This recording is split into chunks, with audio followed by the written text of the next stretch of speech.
है। और अगर कोई जो है यहाँ पर 40 रात यानी जो मैंने बताया मंगल की शब में अगर आए यहाँ पर और नमाज मगरिबाइन अदा करे तो इमाम से मुलाकात ज़रूर होती है। अल्लामा हिल्ली नाम आपने सुना है। अल्लामा हिल्ली एक किताब लिख रहे थे और किताब लिखते लिखते उनकी निगाहों के सामने एक हदीस गुजरी, जिस हदीस का तर्जुमा ये है कि अगर कोई शख्स इमाम हुसैन की मोहब्बत करे तो इमाम हुसैन की मोहब्बत का सिला ये है कि क़यामत के दिन, ये हदीस का तर्जुमा, क़यामत के दिन मेरा हुसैन अपने तमाम चाहने वालों की शफाअत के लिए काफ़ी है।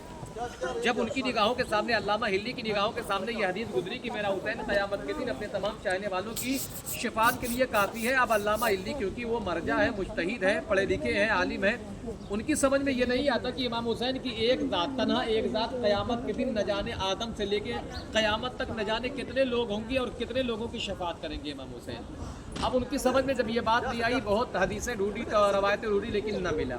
उनकी समझ में ये आया कि मैं मस्जिद सहला जाता हूँ और अपने इमाम से मुलाकात करके अपना मसला पेश करूँगा और मेरा इमाम मेरे मसले को हल करेगा।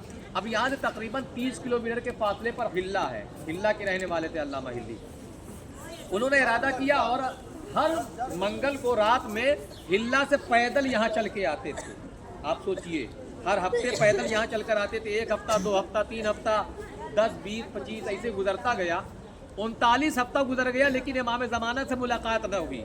जब 40वीं शब आई तो अल्लामा हिल्ली बहुत ही पुरजोश और जज्बे के साथ मस्जिद सहला की जानिब रवाना हुए और यकीन है कि आज मेरे इमाम से ज़रूर मुलाकात होगी और मैं अपने इमाम से जो अपना सारी दास्तान बयान करूंगा और मेरा इमाम मेरे मसले को हल ज़रूर करेगा। अल्लामा हिल्ली अभी चले ही थे, चंद किलोमीटर चले थे कि इतने में एक सवार आया और आने के बाद का अल्लामा कहाँ जा रहे हो? अल्लामा हिल्ली ने कहा कि मैं अपने रास्ते जा रहा हूँ, तू अपना रास्ता चला जा। क्योंकि जो है अल्लामा हिल्ली सोचे थे मैं जल्द जो है मस्जिद सहला पहुँचूँ ताकि जो है रास्ते में कोई चीज़ हायल ना होने पाए।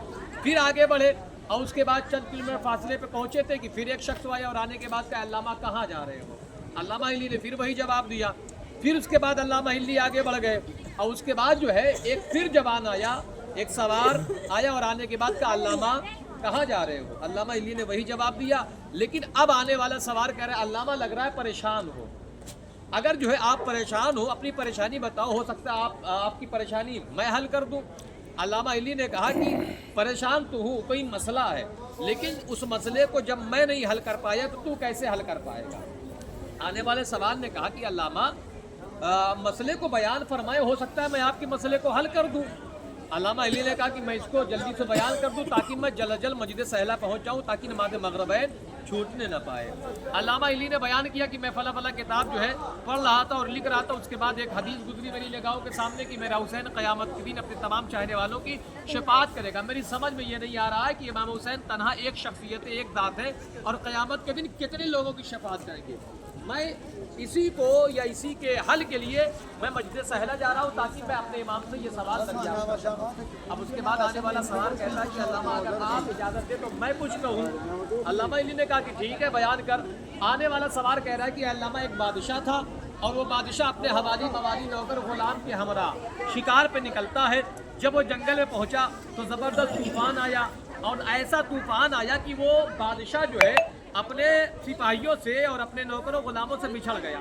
जंगल में अकेला हो गया, इधर उधर जा रहा है, कोई नजर नहीं आ रहा है। उसने जंगल में एक झोपड़ी देखी, रात हो चुकी, एक झोपड़ी देखी और उसके बाद उस झोपड़ी के पास गया तो क्या देखा कि झोपड़ी में एक खातून अपने छोटे से बच्चे को लेकर मौजूद है। वो बादशाह झोपड़ी के पास जाने के बाद पानी मांगता है, उस खातून ने पानी ला कर दिया।